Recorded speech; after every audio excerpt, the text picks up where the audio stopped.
शिमला जिला विकास समन्वय एवं निगरानी समिति की बैठक में सांसद सुरेश कश्यप ने अधिकारियों को जिले में चल रहे विभिन्न विकासात्मक प्रोजेक्ट्स की वास्तविक रिपोर्ट बैठक में लेकर आने के निर्देश दिए हैं। शिमला के बचत भवन में हुई इस बैठक में सांसद ने केंद्र सरकार के सहयोग से चल रहे विभिन्न प्रोजेक्ट्स को लेकर रिव्यू बैठक ली, जिसमें अलग अलग विभागों के अधिकारी मौजूद रहे। सांसद ने पीडब्ल्यूडी और जल शक्ति विभाग को आगामी समय में ज्यादा मुस्तैदी से काम करने के निर्देश भी दिए।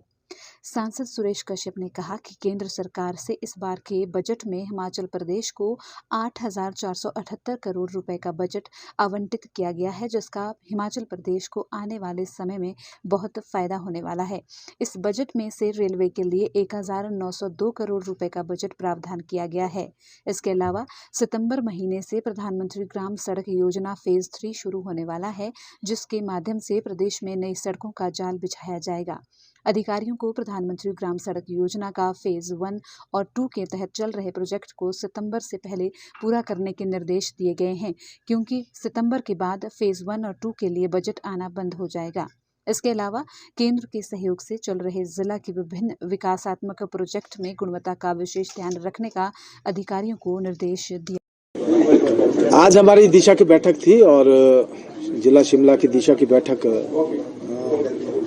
मैं समझता हूँ जिसमें कि हमारी जो सेंटर स्पॉन्सर्ड स्कीमें हैं उसका रिव्यू हमने किया। अलग अलग विभाग, उसमें पीडब्ल्यूडी, जल शक्ति विभाग, इलेक्ट्रिसिटी विभाग, हॉर्टिकल्चर, एग्रीकल्चर और ऐसे सभी विभाग, इनका जो पिछला मैं समझता हूँ जो कार्य सेंटर स्पॉन्सर्ड स्कीम्स के चले हुए हैं, केंद्र की प्रायोजित योजनाएं हैं, उसमें जो टारगेट्स हमने पिछली बैठक में दिए थे उन सब का रिव्यू हमने किया। और मैं समझता हूं कि इस बैठक में जो हमारे विभागों के अध्यक्ष हैं उन्होंने विभिन्न विभागों से संबंधित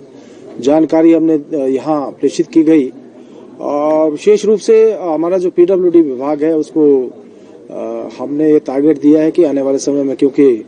अभी टारिंग का सीजन आ रहा है, तो ज्यादा से ज्यादा प्रोजेक्ट्स हमारे कंप्लीट हों।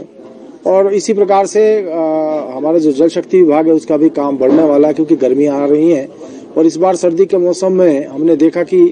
बारिश भी कम हुई और बर्फबारी भी बहुत कम हुई है, तो उनका भी काम बढ़ने वाला है। तो ऐसा करके हमने सभी विभागों का रिव्यू लिया। हमारे लिए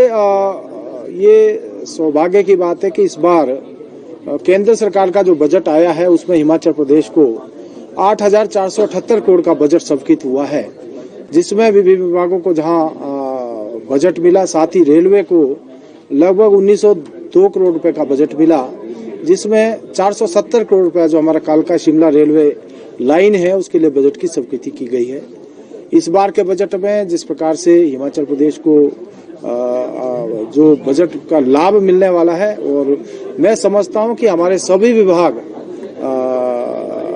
मुस्तैदी के साथ काम करें और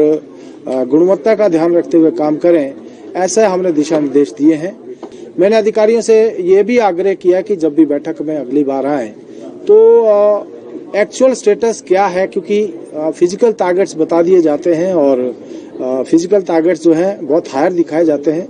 लेकिन एक्चुअल ग्राउंड की रियलिटी कुछ और होती है। तो जब भी आए तो बैठक से पहले उसका किसी भी वर्क का फिजिकल स्टेटस देखकर आए, और ताकि एक्चुअल स्थिति का आकलन हो। बाकी ये लक्ष्य रखा गया है पीडब्ल्यूडी विभाग में, विशेष रूप से पीएमजीएसवाई फेज 1 और फेज 2 हमारा सितंबर में समाप्त हो रहा है, तो तेजी के साथ अगर काम होगा तो फेज 1 और फेज 2 के जो काम है सितंबर से पहले जितने समाप्त हो जाएंगे वो बेहतर रहेगा, क्योंकि उसके बाद जो हमारे प्रोजेक्ट्स पीएमजीएसवाई फेज 1 फेज 2 के बच जाएंगे, उसमें केंद्र की ओर से जैसी अभी तक गाइडलाइंस हैं, केंद्र से बजट आना बंद हो जाएगा और स्टेट को अपने लेवल के ऊपर उन कार्यों को करना पड़ेगा। और फेज 3 हमारा प्रारंभ हो रहा है, जिसके लिए हमने जो डीपीआरस हैं वो जो है केंद्र को भेजी जा रही हैं। जो प्रोजेक्ट हमने रोड्स किए हैं उसको केंद्र को भेजा जा रहा है, और मैं समझता हूँ फेज 3 में बहुत सारी सड़कें हमारे हिमाचल प्रदेश की उसमें अपीयर होंगी, और हिमाचल प्रदेश को आने वाले समय में बेहतर सड़कें मिल सकें, उस दिशा से हम आगे बढ़ेंगे।